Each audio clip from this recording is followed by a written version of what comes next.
ఆడ వెడితే దుర్గమ్మవారి ప్రధాన ద్వారం దగ్గర ఓ శ్లోకం రాసుంటుంది, ఓ పద్యం.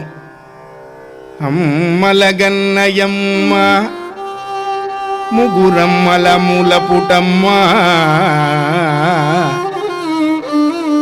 చాలా పెద్దమ్మ. ఇది పోతన గారు రచించిందే.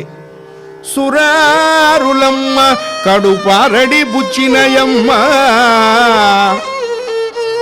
తన్నులో నమ్మిన వెల్పుటం మల మనంబుల నుండెడియమ్మ దుర్గా మాయమ్మ కృపాబ్ది ఇచ్చుత పటుత్వ కవిత్వ మహత్వ సంపదల్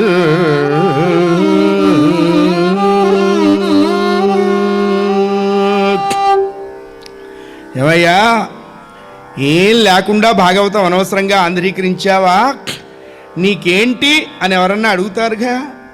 ఏం లేకుండా ఎందుకండి ఇంత పని చేశావా? పోతన గారు చూడండి ఎంత మన క్రిస్టల్ క్లియర్ అంటారే, అది ఆయనలోనే చూడొచ్చు.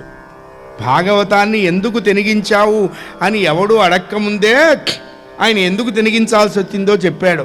నాయనా, ఈ లోకంలో ఉన్న సంపదలేవి నేను కోరుకోలేదు, అందుకే రాముడు నన్ను కోరుకున్నాడు, నా చేత ఆంధ్రీకరించమన్నాడు. అంత బాధ్యత నా నెత్తిన పెట్టినందుకు నేను రాముడికి ఎప్పుడూ కృతజ్ఞతగా ఉన్నాను. శ్రీ కైవల్య పదంబు చేరుటకునై చింతించెదన్. భాగవతం చదివినా, భాగవతం విన్నా, భాగవతం పారాయణ చేసినా అల్టిమేట్గా కలిగేదేమిటి అన్నారు? మోక్షం కలుగుతుంది అన్నారు.